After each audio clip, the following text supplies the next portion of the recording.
उनका भी स्वागत करता हूँ इस कार्यक्रम में। श्री मनीष सर, उनका भी हार्दिक स्वागत है इस कार्यक्रम में। श्री एस.एन. मिश्रा, उनका इस कार्यक्रम में हम लोग हार्दिक अभिनंदन करते हैं। अधिकार रांची के द्वारा आज राष्ट्रीय लोक अदालत का आयोजन किया जा रहा है। इस संबंध में हम लोग जो है अभी तक 46 बेंच का गठन किए हैं और 46 बेंच जो है वर्चुअल माध्यम से बैंक से अन्य विभागों से जुड़ रहे हैं। और हम लोगों का प्रयास यह है कि हम लोग 5000 मामलों को अभी तक चिन्हित किए हैं और उसमें हम लोग काम कर रहे हैं। हम लोगों का प्रयास यह है कि इन सारे मामलों को आज नेशनल लोक अदालत के माध्यम से निष्पादित किया जा सके। इस संबंध में कई बेंच बनाए गए हैं। सारे एडिशनल जुडिशियल कमिश्नर, सारे जुडिशियल मजिस्ट्रेट, सारे न्यायिक पदाधिकारियों का बेंच है। साथ ही साथ SDO Ranchi, SDO Bundu, LRDC Ranchi और जितने भी एग्जीक्यूटिव पदाधिकारीगण हैं जिसका कि नेशनल लोक अदालत से सरोकार है, उन सारे लोगों का बेंच का गठन किया गया है और हम लोग इसकी सफलता की हम लोग जो है के लिए आशान्वित है।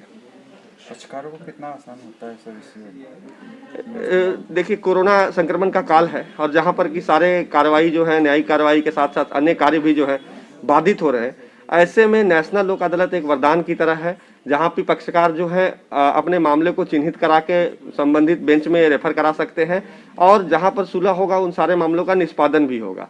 हम लोगों ने ई लोक अदालत का भी आयोजन किया था, वो काफ़ी सफल रहा था। हम लोग आशा कर रहे हैं कि जितने भी पक्षकार के मामले आज चिन्हित होंगे उन सारे मामलों में हम लोग उनका निष्पादन करेंगे। पक्षकारों को सबसे ज़्यादा लाभ होगा, साथ ही साथ न्यायालय का जो वादों का बोझ बढ़ रहा है न्यायालयों को, उसमें भी कमी आएगी। जो लोक अदालत से निष्पादन होता है ना, वो फाइनल होता है। इसका जो अपील नहीं होता है, सिर्फ रीट हुई हो सकता है किसी बहुत दुर्लभ केसों में, तो ये फाइनल जो है एंड ऑफ द केस होता है। मान लीजिए कि इसमें दोनों पक्षकार जो है विन विन पोजीशन पे होते हैं, विजयी होते हैं। अगर केस संघर्ष निष्पादित होता है तो एक पक्ष जीतता है, एक पक्ष हारता है, फिर उसके खिलाफ अपील, रिवीजन, उच्च न्यायालय या उस पर ऊपर न्यायालय में भी जाता है, तो लिटिगेशन खत्म नहीं होता है।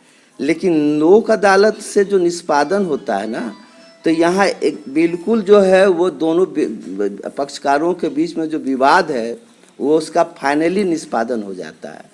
तो इससे क्या होता है, ऊपर में संख्या जो लिटिगेशंस का बढ़ जाता है वो खत्म हो जाता है, वहीं फाइनली स्टॉप हो जाता है और फिर दोनों पक्षकारों में सदा के लिए जो है अच्छा सौहार्द बन जाता है। तो ये इस नेशनल लोक अदालत या और लोक अदालत का निष्पादन के द्वारा निष्पादन का यही फायदा है।